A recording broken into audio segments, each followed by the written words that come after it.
大家有没有觉得现实有时候比美剧还敢编？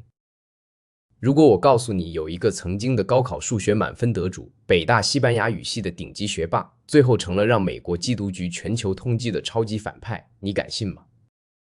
这不是《绝命毒师》里的老白，这是现实中著名的王哥张志栋。他的故事完美诠释了什么叫流氓不可怕，就怕流氓有文化。咱们把时间倒回2006年，那年的张志栋是标准的别人家的孩子。北京土著，人大附中实验班出身，高考数学直接拿了满分，保送进了北大外国语学院。当年的校友回忆起他，印象里是那个穿着洗发白的格子衬衫，在辩论赛上侃侃而谈的文艺青年。谁能想到这样的天之骄子10几年后会从事国际毒品犯罪？故事的转折点发生在2010年。毕业后的张志栋并没有留在国内卷，而是利用语言优势去了墨西哥。起初在中资企业做翻译，跑跑腿，日子过得挺平淡。直到2015年，命运给了他一个巨大的诱惑。在一个商务酒会上，他被当地贩毒集团的一位头目盯上了。对方看中的不是他能打能杀，而是他那口流利的西班牙语、超强的逻辑思维，还有懂化学的背景。对方直接开价，月薪5万美金，按当时的汇率1个月就是36万人民币。张志栋没扛住，他这一入伙，直接把墨西哥贩毒集团的业务水平拉高了一个维度。他不是那种在街头兜售粉末的小喽啰，他的定位是贩毒集团的首席运营官和首席财务官。你看他干的这些事儿，简直就是把跨国企业的供应链管理用在了贩毒上。首先是供应链和技术升级，他利用自己在亚洲的人脉和化学知识，跳过所有中间商，直接从源头采购制造芬太尼的前体原料。他甚至亲自撰写技术手册，手把手教墨西哥那些只有小学文化的毒贩怎么改进配方，提高纯度。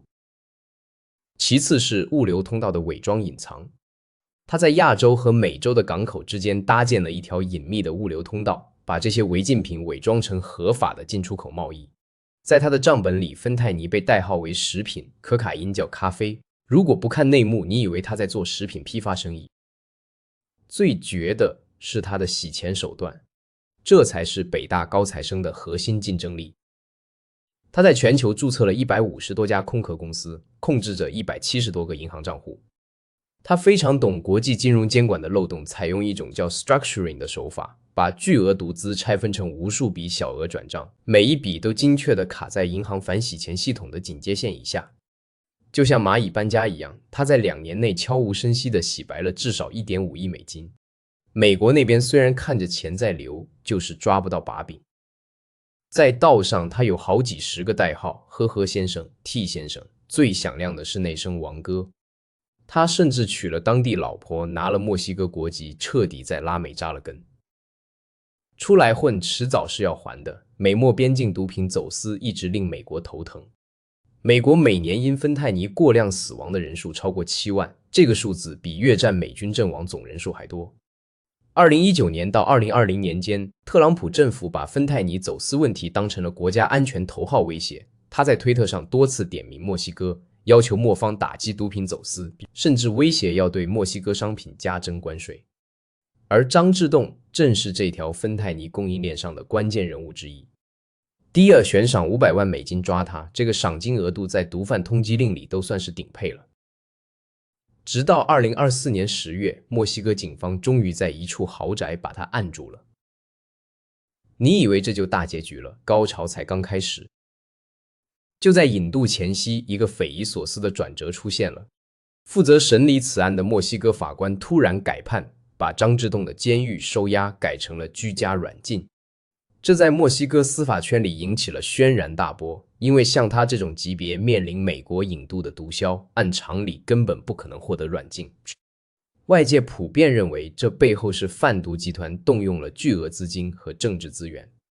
张志栋这次能从监狱转到软禁，背后到底花了多少钱，打通了多少关系，至今是个谜。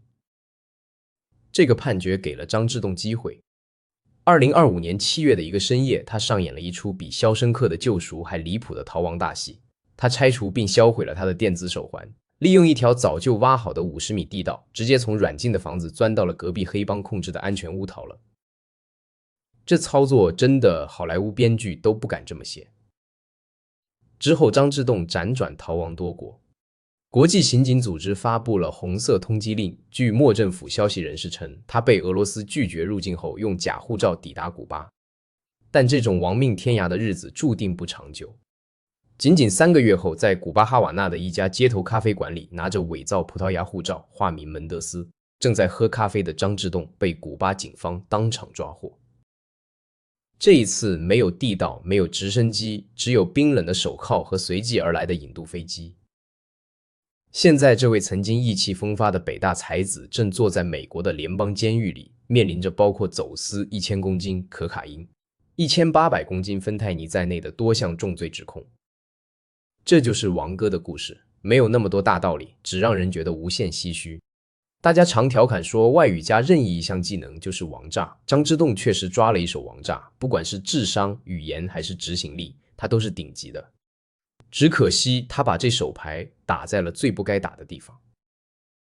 这也应了那句老话，才华这东西用对了是改变世界的利器，用错了就是给自己挖的最深的坑。